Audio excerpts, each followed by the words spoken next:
Drew Phillips, Andrew Phillips, and also Jeff Jordan Love. We've heard a lot about them throughout the spring practice. How they progressing, and who else is stepping up for you? Yeah, I think they've taken strides. Start with Andrew. I think Andrew's made some really competitive plays on the ball. We've talked about Andrew a little bit, through spring. That added weight, he's playing stronger and firmer. There's some mistakes, that we've got to clean up. And like today, there was a mistake, and it was just because he was just being so physical. That there's some things that I want him to understand from a football IQ standpoint in terms of how the route's playing out, and understand that when the ball's coming out and you're a clouded corner, that hey, listen, it's not about the heavy on the reroute. So there are just some technical aspect things that you got to clean up, and a lot of them come with reps. Like you can talk about on the board, but you need to see it in front of you. You need the full speed look, so you can't get enough. Again, Jordan, we know what he is. He's full speed all the time, but he's got to play smarter. He has to understand what we're trying to get out of the defense, and that'll come. Again, he's growing, but there's plenty of mistakes, and some of the mistakes, get you frustrated, as a coach. But that's part of it. And because sometimes you want them to be further along than they are, and that's part of pushing them. Like if you just, oh, it's okay, you're just growing, don't worry about it, then you want them to feel some stress and some pressure to, hey, listen, I've got to develop in a hurry, because everybody, it's that whole, what's the thing, everybody's biggest misconception is you have time. Well, the first game's going to be here a lot sooner than we think. Oh, it's not till September. No, it's going to be here before you know it. So some day one and day two mistakes at this point to me are not acceptable. Brad, those two mid-year DBs that you got, are you working both of them at corner, and did they at least show the physical gifts that whenever they figure out all the other stuff, you can see that potential down the road? Yeah, it's hard to be a mid-year DB, and so they're both very much sort of a work in progress. And there's a lot going on, and then you catch. It's when you're thinking, you play slower, and the only thing you can't do is play slow when you're in the secondary, and so that ends up being a tough combination at times, and so they'll get it. But yeah, that's a work in progress. What did you see from the scrimmage last Saturday that you want to build on for this spring game? You know what? I just want to see consistency. Like we made some good plays, created some negative yardage plays. I thought some of the pass rush stuff was good. Some guys individually played well. But we need to do it on a consistent basis. They were able to hit a few explosives, and that's something that we take pride in, that we've limited teams to, and so we've got to do a better job there and continue to clean those mistakes up. Mistakes are going to happen, but make them small enough that, hey, listen, it's an 8-yard gain, or it's a first down, it's 12 yards, whatever. You can't make a mistake that's going to cost you 40 plus. Are those guys behind Trayvon on the in there, kind of at where you want them to be, or are they, D-line? Yeah. Well, they're all getting there. Trey included. They're all showing flashes of what they can be. But again, it comes back to the consistency piece. That's what made Josh Paschal so good. That's what made Yusuf Corker so good. That's what made all these guys that we talk about. It's not just the physical tools and their playmaking ability. It was that they were able to do it down in and down out. And what we're looking for is consistency. And you get that from the older guys. You get consistent play from guys like DeAndre Square. And what we're hunting now is finding the guys that can also play consistent. Because it gets to be not just for the coaches, but for those guys. They're trying to figure out who they can lean on and trust and know, hey, I'm not gonna have to worry about this guy going the wrong way and I gotta make him right. Like, this game's about trust. Playing defense is all about believing that the 10 other guys around you are gonna do exactly what they want, so this structure is gonna work. And so that's what I wanna just, we had moments today that I did not feel that, and especially with the younger guys. And yes, is it a growing process? Absolutely. But that's no excuse.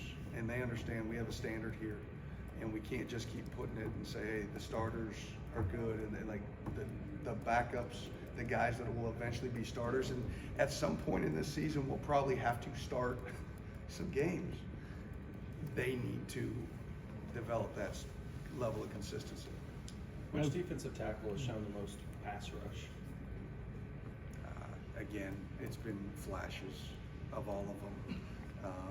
Khalil has his days, and then, Josiah's been a nice surprise. Josiah's done a really nice job from the nose guard position, making a lot of plays, showing some twitch, converting. Darian's made some plays more from like an edge, 5 technique perspective. I think he's more comfortable out there right now than he is, inside, and he'll get there. But you can see where his comfort level lies. Got to work on his pad level. But they've all flashed, at moments. Brad, from your And then perspective, obviously Trey. Trey's done really good things. from your perspective on the defensive side of the ball, what have you seen from Will in his kind of progression and development? What's he presenting you with maybe that you didn't see? There's obviously the leadership piece, and I think throughout the year, last year, like you could see it growing and growing and growing, and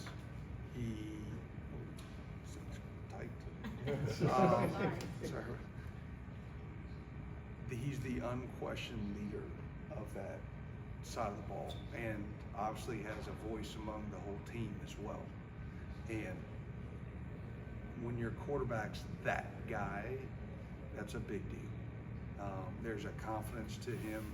There's a aura that he feels he can make every play. Like, you feel that in practice, and that's good. And there's obviously, Coach Gang can talk more about that, but from a defensive side of the ball, you feel really confident, and I think our guys do. Like, if there's a play that needs to be made, like, they trust that he's going to be able to make it. And it's almost a surprise when he doesn't. So that's a good thing, not to put, all of that, because again, it's the ultimate team game. Everybody's got to elevate, whether it's defense, whether it's offense. Like, receivers got to run great routes for them. It's hard to be a great quarterback if you're getting stuck in a route.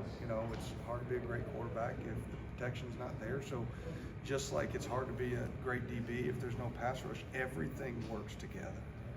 But from a leadership standpoint, I don't think there's any question that you feel him on the practice field and then in our locker room.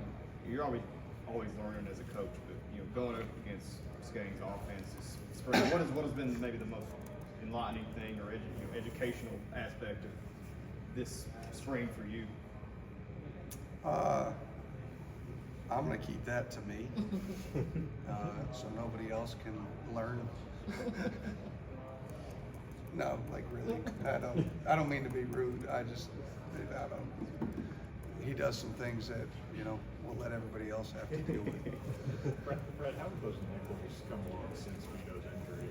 How important that position is to you guys? How many different things you ask him to do? How have they made that progress? Yeah, that's one very much work in progress, and I think that one's going to be very much a work in progress into fall camp, and see what the final roster, sort of looks like going into the season. And, at the end of the day, we're gonna put the 11 best guys out there.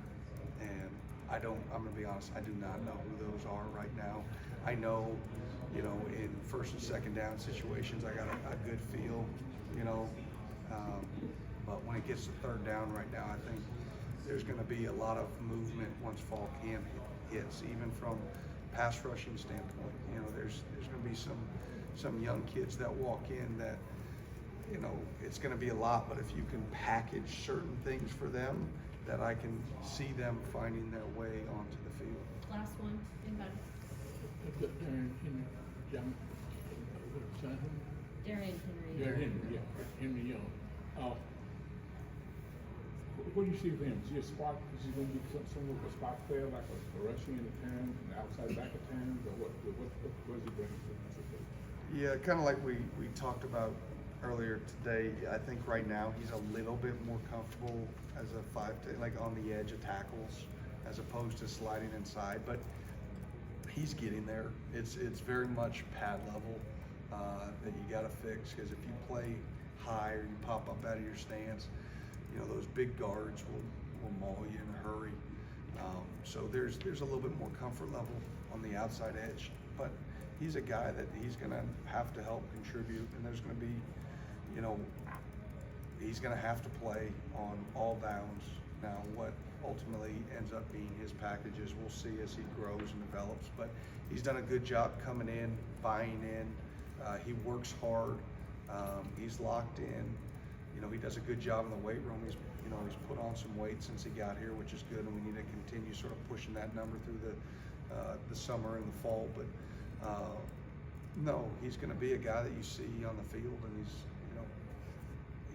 he's got some twitch in pass rush, so that he'll be able to help us doing some things. All right, thanks, Coach White. Thanks.